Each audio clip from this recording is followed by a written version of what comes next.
Hello everyone, welcome to GNB honours classes. आज के इस वीडियो के अंदर हम बात करेंगे social life in honey bee के बारे में। जैसे कि आपको पता होगा, हनी बी जो होता है ये एक सोशल इंसेक्ट है। क्यों? क्योंकि ये कॉलोनी फॉर्म करके आपको देखने को मिलेगा। कॉलोनी यानी कि ग्रुप में पाए जाते हैं। और एक चीज होता है वहाँ उसके अंदर डिवीजन ऑफ लेबर हो चुका है। डिवीजन ऑफ लेबर का मतलब है कि स्पेसिफिक फंक्शन स्पेसिफिक लोगों के लिए होता है। जैसे क्वीन रहता है, उनकी काम होता है फर्टिलाइजेशन करना। वर्कर रहते हैं, बच्चे की देखभाल करना, ठीक है ना, फूड कलेक्ट करना। तो उसके बाद ड्रोनर रहता है जो कि फर्टाइल मेल होता है। तो इस तरीके के ऑर्गेनिजम्स को जहाँ पर डिवीजन ऑफ लेबर हो चुका है, हम उसको सोशल ऑर्गेनिज्म मतलब कि सोशल इंसेक्ट कहेंगे। ठीक है। So it is a colony हुई इज इंस्टिंक्ट, मतलब कि ये जो काम है, मतलब जैसे क्वीन फर्टिलाइजेशन करेगा, जो वर्कर है वो देखभाल करेगा, नॉरिशिंग करेगा लार्वा की। फिर उसके बाद हम बात करेंगे पोलन कलेक्ट करना। ये सारे काम उनका होता है, वो इंस्टिंक्ट होता है, उनकी जेनेटिकली चीज़ें मिलता है उनको। अप्रोक्सीमेटली 20,000 स्पेसीज जो होता है हनी बी की, हमको वर्ल्ड वाइड, पूरे के पूरे वर्ल्ड वाइड में देखने को मिलता है। उनमें कुछ स्पेसीज के नाम यहाँ पे है, और उनमें से कुछ आपको मतलब कि ऐसे कॉमन नेम करके पूछा जाएगा। जैसे एपिस डोर्साटा होता है, जांट हनी बी है, एपिस इंडिका ये सबसे स्मॉल इंडियन हनी बी है, एपिस मेलिफेरा वो तो मतलब कि यूरोपियन हनी बी है, उसको लाया गया था इंडिया को। तो European honey bee Apis mellifera. AP India के अंदर जो हनी बी की कल्चर होता है ना, हनी बी के कल्टीवेशन कल्टीवेशन सब हनी बी को हम क्या कहते हैं? एपी कल्चर कहते हैं, याद रखिए। एपी कल्चर के लिए यानी कि हनी बी को कल्चर करने के लिए हम Apis indica and Apis mellifera की इस्तेमाल करते हैं। क्यों? क्योंकि वो उतना अग्रेसिव नहीं होते हैं। जैसे आपको पता होगा, जब भी वो स्टिंगिंग करते हैं हनी बी, बहुत मतलब कि उनके अंदर वेनम कुछ होता है जो कि पॉइजनस होता है। ठीक है। तो Indian and Apis indica and Apis mellifera उतना अग्रेसिव नहीं है, इसलिए हम उसको यूज करते हैं, और इंडियन क्लाइमेट के अकॉर्डिंग वो भी अडोप्टेड है। नेक्स्ट बात करेंगे उनके क्लासिफिकेशन के बारे में। जैसे आपको पता होगा, ये तो किंगडम एनिमलिया है। उसके बाद फाइलम आपका क्या रहेगा? आर्थ्रोपोडा रहेगा। ठीक है। तो सब फाइलम मैंडिबुलाटा, क्लास इंसेक्टा है, order Hymenoptera and genus Apis and species डोर्साटा हो सकता है, मेलिफेरा हो सकता है, वेसिस इंडिका हो सकता है। ठीक है। अच्छा, जैसे हम बात करेंगे टाइप्स ऑफ हनी बी, मतलब उनकी कॉलोनी के अंदर कौन से ऑर्गेनिजम्स पाए जाते हैं, जो सोशल स्ट्रक्चर है वो कैसे है। जहां पर याद रखिए, जिस ऑर्गेनिजम्स के अंदर डिवीजन ऑफ लेबर हो चुका है, हर के ऑर्गेनिजम्स को हम बोलते हैं कास्ट। ठीक है। जो उनमें तीन तरीके के मतलब कि कास्ट प्रेजेंट होता है। एक है क्वीन, जो कि एक ही ऑर्गेनिजम्स कॉलोनी के अंदर एक ही है पाया जाएगा। ठीक है। अच्छा, तो ये क्वीन जो होता है ये एक फर्टाइल फीमेल होता है, यानी कि ये कंटिन्यूअसली एग प्रोडक्शंस करेगा। ड्रोनोर्स जो होता है ये फर्टाइल मेल होता है। ठीक है ना, ये मेल होता है। यदि क्रोमोजोम की बात करेंगे, ये हाप्लॉइड होता है, उसके अंदर हाप्लॉइड क्रोमोजोम रहता है। फीमेल के अंदर डिप्लॉइड क्रोमोजोम रहता है, चाहे वो क्वीन हो या तो वर्कर हो। वर्कर भी फीमेल होते हैं, लेकिन ये स्टीराइल होते हैं। ये एग फॉर्मेशन मतलब कि रिप्रोडक्शन नहीं करेंगे, पार्टिसिपेशन नहीं करेंगे। ठीक है। तो लगभग मतलब कि उनकी जो कॉलोनी होता है सब बहुत सार मतलब कि 2-4 साल भी ऐसे रहते हैं। ठीक है। अच्छा, उसके बाद हम यदि बात करेंगे, जो उनकी कॉलोनी है बी हाइव जिसको हम बोलते हैं, इस तरीके से हेक्सागोनल के स्ट्रक्चर होता है बी हाइव की स्ट्रक्चर। ठीक है। अच्छा, ये स्ट्रक्चर कैसे बना हुआ है? उनकी जो ये तो इंसेक्ट हो गया, यानी कि आर्थ्रोपोडा हो गया। आर्थ्रोपोडा की आपने पता है, तो उनकी बॉडी के 3 पार्ट होता है, head and thorax and abdomen होता है। ठीक है ना, 3 पार्ट होता है, आपको पता होगा। तो उनकी जो एब्डोमेन पार्ट होता है, वहां पे एक वैक्स सिक्रेटिंग ग्लैंड पाया जाता है। इस वैक्स सिक्रेटिंग ग्लैंड में क्या करेगा? वास सिक्रेशन होगा। वही वैक्स जो होता है उनकी कॉलोनी बनाने में हेल्प करेगा, यानी कि बी हाइव बनाने में हेल्प करेगा। अब हम बात करेंगे क्वीन के बारे में। अच्छा, क्वीन क्या होता है? देखिए, स्पेसिफिकली यदि हम उसकी बात करेंगे, फीमेल जो फीमेल होते हैं उनके अंदर आपको 32 क्रोमोजोम देखने को मिलेगा। 32 नंबर ऑफ क्रोमोजोम देखने को मिलेगा। नंबर है तो 16 पेयर हो जाएगा। ठीक है ना। अच्छा, स्पेसिफिकली क्या होता है? क्वीन कौन बनेगा? एक स्पेशल फूड रहता है जिसको हम बोलते हैं रॉयल जेली। ऐसा फीमेल जिसको रॉयल जेली खाने के लिए दिया जाता है, तो वही फीमेल को कन्वर्ट हो जाएगा। ठीक है। अच्छा, फीमेल जो होता है ये तो मदर ऑफ कॉलोनी, क्योंकि पूरा का पूरा कॉलोनी के जितने वर्कर है, जितने ड्रोनर है, सबको सबकी कहाँ से बनी हुई है? वो फीमेल से बनी हुई है। ठीक है। सो इसलिए मदर ऑफ कॉलोनी होता है। फर्टाइल फीमेल है, वो ही एग दे सकता है। ये सिंगल इन नंबर याद रखिए उनके केस में क्या होता है ना, हर एक कॉलोनी के अंदर एक ही क्वीन रहेगा। मान लीजिए 2 हो गया तो ये दूसरा कॉलोनी बना लेंगे। एक कॉलोनी में कभी भी 2 क्वीन नहीं रह सकते हैं, ठीक है ना। ये बहुत सिस्टमेटिक्स होते हैं ह्यूमन से भी। हमारे यहाँ पे क्या है, 2-2 राजा बैठने के लिए तैयार है, लेकिन उनके केस में ऐसा नहीं होता है। और ये डिप्लॉयड होता है क्योंकि क्रोमोसोम नंबर उनका रहेगा 32, ठीक है। अच्छा, तो उसके बाद देखेंगे ये 2 तरीके के एग प्रोडक्शंस करते हैं। जो देखिए मैं थोड़ा आपको बता देती हूँ किस तरीके से चीज़ें चलता है। उनकी जो फीमेल होता है, तो फीमेल के अंदर क्या होगा, 32 क्रोमोसोम रहता है। जब भी एग प्रोडक्शंस की बारी आएगा, यानी कि मेयोसिस होगा, उनकी सेल्स के अंदर डिप्लॉयड है और डिप्लॉयड 32 है। तो यहाँ पे क्या होता है, मेयोसिस फास्ट होता है, यानी कि कौन से सेल डिवीजन हो गया, रिडक्शनल सेल डिवीजन हो गया 16-16, ये मेयोसिस फास्ट है। फिर जब मेयोसिस सेकेंड होगा तो जितने भी ओवम बनेगा सब में कितना है, 16 क्रोमोजोम है, क्योंकि मेयोसिस जो सेल डिवीजन होता है ये एक रिडक्शनल सेल डिवीजन होता है, ठीक है ना। लेकिन लेकिन उनका जो मेल होता है, यानी कि मेल के केस में हमेशा हैप्लॉइड क्रोमोजोम रहता है, एन नंबर ऑफ क्रोमोजोम रहता है।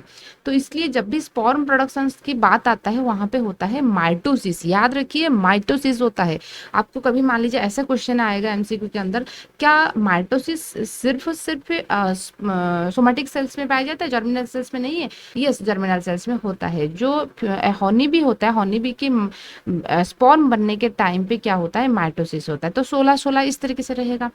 तो जैसे इस टाइप की स्पर्म जब ये ओवम के साथ फर्टिलाइजेशन करेगा तो 32 ये फीमेल बन जाएगा, ठीक है। अच्छा, तो इस स्पर्म भी इसके साथ करेगा तो ये 32 हो जाएगा, तो फीमेल बन जाएगा। तो उनके केस में क्या होता है, कुछ ऐसा एग होता है वो डायरेक्टली योंगवान बन जाता है। तो ये क्या बनेंगे, ये मेल बनेंगे, ये मेल बनेंगे। यहाँ पर कोई फर्टिलाइजेशन हुआ है, फर्टिलाइजेशन का मतलब क्या है, स्पर्म एंड ओवम की फ्यूजन होना।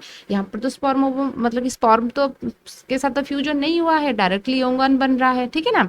तो एग से लार्वा, लार्वा से प्यूपा, तो उनकी जो साइकिल होता है ना, एग होगा, एग से लार्वा हुआ, लार्वा से प्यूपा होगा, प्यूपा से फिर एडल्ट बन जाएगा, ठीक है ना। इस तरीके से उनका हो जाता है। उस प्रोसेस को हम बोलते हैं पार्थेनोजेनेसिस। यहाँ पे क्वेश्चन बनता है, ठीक है ना। पार्थेनोजेनेसिस, पार्थेनोजेनेसिस का मतलब है कि डेवलपमेंट विदाउट फर्टिलाइजेशन, फर्टिलाइजेशन नहीं हुआ है, डायरेक्टली डेवलपमेंट हो गया, उसको हम पार्थेनोजेनेसिस कहते हैं। तो इस ओवम को हम क्या बोलेंगे, फर्टिलाइज्ड ओवम बोलेंगे, क्योंकि स्पर्म के साथ उनका फ्यूजन हुआ है। इस ओवम को हम क्या बोलेंगे, अनफर्टिलाइज्ड ओवम बोलेंगे। यहाँ पर फर्टिलाइजेशन नहीं हुआ है या नॉन फर्टिलाइज्ड एग आप बोल सकते हो, ठीक है। तो यहाँ पे हम बात करेंगे उनके फर्टिलाइज्ड एग के बारे में, ठीक है। जैसे 2 तरीके के हमने एग देखा, एक अनफर्टिलाइज्ड एग। ये अनफर्टिलाइज्ड एग जो होता है वो मेल बनाएगा, जो फर्टिलाइज्ड होता है वो आपका फीमेल बनाएगा, ठीक है। तो मेल को हम ड्रोन्स बोलते हैं, ड्रोनर्स बोलते हैं। मेल कॉलोनी फॉर्मेशन होगा पार्थेनोजेनेसिस प्रोसेस में, जैसे मैंने आपको समझाया कि डेवलपमेंट विदाउट फर्टिलाइजेशन को हम बोलते हैं पार्थेनोजेनेसिस। ये उनकी डेफिनेशन होता है, कभी कभी ये भी पूछा जाता है, ठीक है। फर्टिलाइज्ड एग जो रहेंगे, फर्टिलाइज्ड एग जो होते हैं वो फीमेल को कन्वर्ट हो जाएंगे। तो ये क्या करेंगे, एग तो उनमें से ऐसा वही फीमेल से कुछ रॉयल जेली जो फीड करेगा, मतलब उनके अंदर सिलेक्शंस होता है, हमको इसको ही रॉयल जेली खिलवाना है, तो वही फीमेल को कन्वर्ट होगा। बाकी जो रहेंगे वो सिंपल फूड खाएंगे, खाने के बाद वो कॉलोनी की देखभाल करेंगे, यानी कि जो लार्वा जो प्यूपा प्यूपा से एडल्ट बनेगा उसको कर्म करेंगे, ठीक है ना। ये सारे चीज करते हैं, पोलन कलेक्ट करते हैं, ठीक है ना। उसको हम वर्कर्स कहते हैं। तो वर्कर्स जो होते हैं वो स्टेराइल है, क्योंकि वो फर्टिलाइजेशन में पार्टिसिपेट नहीं किया है, फीमेल है, डिप्लॉयड है, लेकिन स्टेराइल है। तो रिप्रोडक्टिव ऑर्गन उनके केस में एब्सेंट रहता है, वर्कर्स डिप्लॉयड होता है नेचर में, ठीक है ना। यहाँ से क्वेश्चन बनता है, 3 पार्ट्स तो रहेगा, हेड, थोरैक्स, एब्डोमेन, आपको पता है। तो ये 21 दिन लगता है डेवलपमेंट के लिए। जो एक था, एक से लार्वा, लार्वा से प्यूपा, प्यूपा से एडल्ट होने के लिए 21 दिन लगेगा। इंडो कॉलोनी तो उनका नंबर सबसे ज्यादा पाया जाता है, क्वीन तो एक हो गया, ड्रोनर्स की नंबर भी बहुत मतलब कि लेस होता है, लेकिन सबसे ज्यादा जो पाए जाते हैं वर्कर्स होते हैं। वर्कर कॉलोनी को प्रोटेक्ट करेंगे, क्वीन को प्रोटेक्ट करेंगे, ठीक है। पोलन ग्रेन कलेक्ट करेंगे, क्योंकि नेक्टर उनको कलेक्ट करके जो फूड्स कलेक्ट करके लाना है ताकि हनी बनाएंगे। अरेंजमेंट ऑफ न्यूट्रिएंट्स करेंगे, बी हाइव की क्लीनिंग करेंगे। इस तरीके से वर्कर की जो काम के अकॉर्डिंग उनको भी ऐसे डिवीजन किया गया है। एक आउटर वर्कर्स होते हैं, आउटडोर वर्कर्स जो बाहर जाएंगे, collection of the pollen grain करेंगे, प्लांट मटेरियल कलेक्शन करेंगे, फूड कलेक्ट करेंगे।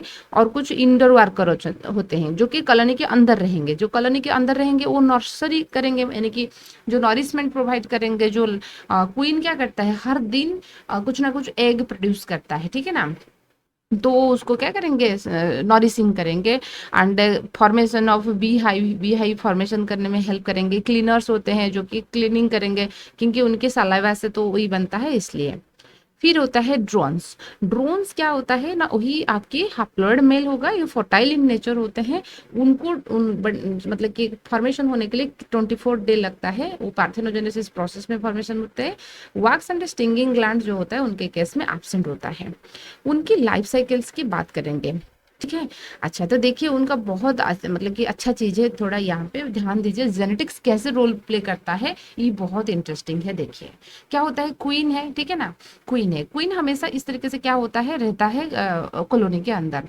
जब भी ब्रीडिंग सीजन आएगा, ब्रीडिंग सीजन आने के बाद वो क्या करेगा, फ्लाइंग करेगा।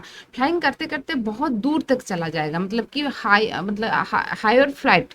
तो उससे पीछे पीछे क्या करेंगे, ड्रोनर्स जो है वो भी फ्लाई करते करते ऊपर चले जाएंगे, जो न्यूट्रियल फ्लाइंग हम उसको कहते हैं, ऊपर चले जाएंगे। ऐसा ड्रोनर्स जो सबसे ऊपर चला जा सकता है, ठीक है ना, फ्लाइंग करते करते क्वीन के पास जो जा सकता है, वही क्या करेगा, फर्टिलाइजेशन करेगा। सो ऑन द एयर उनकी क्या होता है, कॉपुलेशन होता है। याद रखिए, ऑन द एयर कॉपुलेशन होगा, ठीक है।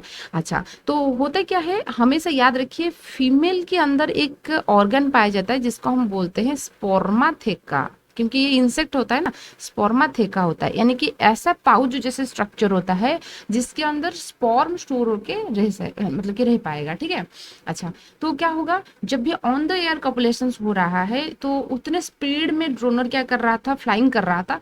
तो कॉपुलेशंस की जो है ना, फोर्सफुली कॉपुलेशंस के दौरान क्या होता है, after deposition of the semen, जो स्पर्म डिपोजिशन करने के बाद ड्रोनर क्या होगा, नीचे गिर जाएगा, तो ड्रोनर की डेथ हो जाता है, ठीक है। जो ड्रोन्स होता है उनका डेथ होता है। तो लाइफ में वो एक बार ही कॉपुलेशंस करेगा। आए ना बात समझ में, फ्लाई करेंगे, जितना ऊपर जा सकता है, क्वीन के पीछे जो जा सकता है वही जाके कॉपुलेशन करेगा, और कॉपुलेशन करने के बाद उनका डेथ हो जाएगा।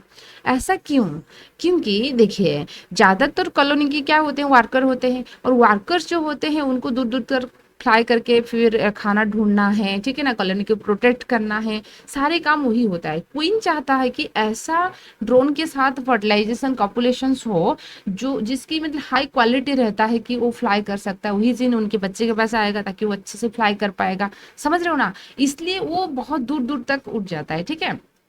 तो यहाँ पे क्या होगा, तो एक बार वो सीमेंट डिपॉजिट करने के बाद ड्रोनर की डेथ हो जाएगा। तो अब क्या है, क्वीन की जो स्पर्माथेका एरिया है वहां पर स्पर्म मतलब मौजूद है। तो वो स्पर्माथेका क्या करेगा, वही वहीं से उनकी जो एग वाला हिस्सा होता है वहीं पे हर दिन कुछ ना कुछ स्पर्म आ जाएगा। आ जाने के बाद दो तरीके के उनकी बहुत सारे एग अंडे तो बनता है, उनमें से कुछ फर्टिलाइजेशन होगा, यानी कि फ्यूजन होगा स्पर्म ओवम की, तो होता है आपकी फर्टिलाइज्ड एग। जो फर्टिलाइज्ड एग है वो लार्वा, लार्वा से प्यूपा, प्यूपा से अडल्ट को कन्वर्ट हो जाएंगे, ठीक है ना, जो वर्कर्स होते हैं। जो अनफर्टिलाइज्ड एग होता है, यानी कि जिसके स्पर्म के साथ जिसका फ्यूजन नहीं हुआ है, वो ड्रोनर्स को कन्वर्ट हो जाएंगे, ठीक है। ये है उनकी लाइफ साइकिल। आप उसको ऐसे नोट्स वाइज भी लिख सकते हो। Start egg laying after mating, mating करने के बाद, क्योंकि उनके पास स्पर्म तो अवेलेबल हो गया, तो वो क्या करेगा, एग लेइंग स्टार्ट करेगा। तो हर दिन वो 1500 से 2000 एग मतलब कि प्रोवाइड करता है, ठीक है, कॉलोनी के अंदर। और जैसे कि हमने बताए थे कि 21 दिन लगेगा वर्कर्स बनने के लिए, ठीक है। अच्छा, 24 दिन लगेगा ड्रोनर्स बनने के लिए। तो वो जो बनेगा वो तो सिर्फ एग रिप्रोडक्शन करने में बिजी रहेगा। जो वर्कर्स होते हैं, पुराने वर्कर्स जो रहेंगे, वो क्या करेंगे, आपकी उनकी देखभाल करेंगे, ठीक है। अच्छा, मान लीजिए ओवर क्राउडिंग हो गया, मतलब हर दिन वो कितना दे रहा है, और लगभग 40,000 के आसपास रहता है, 40,000 से 50,000 के आसपास उनकी कॉलोनी के मेंबर रहते हैं। ऐसा नहीं कि लाखों में पाए जाएंगे एक कॉलोनी में, 40,000 से 50,000 रहता है। मान लीजिए कभी कभार ज्यादा ओवर क्राउडिंग हो गया, मतलब कि ज्यादा जो एग प्रोडक्शन हो गया, तो उनमें क्या होता है, कुछ वर्कर्स क्या करेंगे, क्वीन को नहीं लेंगे, सिर्फ दूसरे एरिया को चले जाएंगे और एक कॉलोनी बनाने के लिए। उनमें से कुछ किसी को एक रॉयल जेली खिलाएंगे, वही क्वीन बन जाएगा, फिर उनका चलेगा बात, ठीक है। तो उसको हम स्वार्मिंग कहते हैं। टर्म याद रखिए, स्वार्मिंग, मैं आपको नोट्स में भी बता दूंगी। स्वार्मिंग क्या होता है? ओवर क्राउडिंग को अवॉइड करने के लिए कुछ वर्कर्स क्या करते हैं, वही उनके नेटिव प्लेस से दूसरे एरिया को चला जाते हैं नया कॉलोनी बनाने के लिए, और वो क्वीन को साथ में नहीं लेते हैं, वो जाने के बाद वहीं पर क्वीन बनाएंगे। ठीक है। अच्छा, फिर हम देखेंगे बी हाइव, जैसे हमने बात किए थे, वो हेक्सागोनल सेल्स होता है, वैक्स प्लेट्स जो सिक्रेशन होता है वही उससे वो बनी हुई है। ठीक है, उसके अंदर वो चीजें रहते हैं। फिर हम बात करेंगे कुछ कम्युनिकेशंस रहता है उनके बीच में, क्योंकि ऐसे उन्होंने सोशल लाइफ तो मेंटेन कर रहे हैं, तो कम्युनिकेशन आपस में बातचीत, हम लोग हमारे क्या है लैंग्वेज है, लेकिन उनका तो कुछ कम्युनिकेशन तो रहना जरूरी है। ठीक है ना, इंफॉर्मेशन को, ठीक है ना, सर्कुलेट करने के लिए। तो केमिकल कम्युनिकेशन जो ऐसे होता है, फेरोमोन्स होता है, वो फिर आपकी क्वीन की मैंडिबल ग्लैंड से सीक्रेट्स होता है, जो कि क्वीन फॉर्मेशन करने के लिए, इसको ही रॉयल जेली खिलाना है, वही करने के लिए होता है। ठीक है।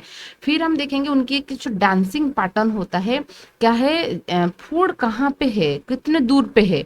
ऐसा तो नहीं है कि उनकी कॉलोनी के अंदर सारे साथ साथ घूमते हैं, एक जाएगा ढूंढेगा उन, वो जो एरिया में कॉलोनी बना रही है उसके आसपास फूड है या नहीं है, यानी कि जैसे फ्लावर प्लेजेंट है या नहीं है। यदि 5 मीटर के आसपास में है तो ये क्या करेगा, राउंड डांस करेगा, ऐसे ऐसे राउंड डांस करेगा। तो उनके दूसरे पार्टनर जो वर्कर्स होते हैं वो समझ जाएंगे कि जो फूड है नियरली अवेलेबल है। यदि दूर दूर अवेलेबल है, 5 मीटर से ज्यादा दूर अवेलेबल है, तो उगल डांस करेंगे। ठीक है।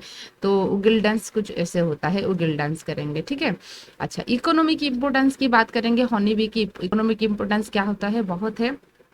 जैसे आपने देखे होंगे, हम लोग ऐसे भी यूज कर लेते हैं, सर्दी वगैरह में हनी कंज्यूम करते हैं। आयुर्वेदिक जो मेडिसिन दवाई होता है ना, उसमें हनी बी के बहुत ज्यादा रोल रहता है। निरोग धाम करके ऐसे कुछ होता है ना, तो हनी बी जिसका मेडिसिनल वैल्यू है, उनकी जो स्टिंग होता है वो भी मेडिसिन में यूज होता है, उनकी जो वैक्स है कॉस्मेटिक इंडस्ट्री में हम उसको यूज करते हैं। अपाइरिक के मतलब होता है कि जो ऐसा प्लेस जहाँ पर हनी बी मतलब बी कल्चर किया जाता है, उस प्लेस को हम एपायरी कहते हैं। ये एक कॉटेज इंडस्ट्री है। कॉटेज इंडस्ट्री का मतलब है कि एडिशनल इनकम होता है, समझ रहे हो ना। मान लीजिए कोई एक बंदा है, वो हॉर्टिकल्चर कर रहा है, यानी कि या फ्लावरिंग कल्चर कर रहा है एक खेत के अंदर, वो क्या करेगा, साइड में एक हनी बी है, मतलब एपीकल्चर कर सकता है, क्योंकि फ्लावर यहाँ पर अवेलेबल है, हनी बी को खाना मिल जाएगा, हनी बी प्रोडक्शन होगा, वो उसको भी क्या कर सकता है, मतलब कि इस पर सेल करके कुछ कमा सकता है। उसको हम कॉटेज इंडस्ट्री कहेंगे, जो एडिशनल सोर्स ऑफ इनकम होता है। और एपीकल्चर होता है, एपीकल्चर हनी बी की कल्टीवेशन ऑफ हनी बी को हम एपीकल्चर कहते हैं। जैसे हमने आपको बताई थी, कुछ इंपॉर्टेंट टर्म होता है जहां से क्वेश्चन बनता है। स्वार्मिंग का मतलब है कि ओवर क्राउडिंग को अवॉइड करने के लिए जो नया कॉलोनी बनाते हैं, क्वीन लेके नहीं जाएंगे, सिर्फ वर्कर चले जाएंगे, उसको स्वार्मिंग कहते हैं। सुपर शेड्यूर किसको कहते हैं, मान लीजिए सडनली, एक ही मैंने बताई थी ना, एक ही क्वीन रहेगा, सडनली मान लीजिए क्वीन की डेथ हो गया, तो इस केस में इंस्टेंटली क्या होगा, एक वर्कर को उन्होंने रॉयल जेली खिलाएंगे, फिर एक नया क्वीन बनाएंगे। ठीक है। अपस्कुंडिंग का मतलब क्या है, देखिए अपस्कुंडिंग का मतलब है कि मान लीजिए यहाँ पर कॉलोनी बना था, तो उनको अच्छा खासा फूड इस पेरीफेरी एरिया में नहीं मिल रहा है, तो क्या करेंगे, पूरा शिफ्ट हो जाएंगे, पूरा फैमिली, यानी कि क्वीन के साथ साथ शिफ्ट हो जाएंगे दूसरे एरिया को, उसको हम अपस्कुंडिंग कहेंगे। देखिए यहाँ पर भी शिफ्टिंग, यहाँ पर भी शिफ्टिंग, लेकिन यहाँ पर कंप्लीट फैमिली, अपस्कुंडिंग में कंप्लीट फैमिली शिफ्टिंग हो रहा है, लेकिन स्वार्मिंग के कंप्लीट फैमिली शिफ्टिंग नहीं हो रहा है। आई होप आपको आज की वीडियो पसंद आएगा। वीडियो पसंद आए तो लाइक कीजिए, सब्सक्राइब कीजिए और आपके दोस्त के साथ भी शेयर कीजिए। Thank you.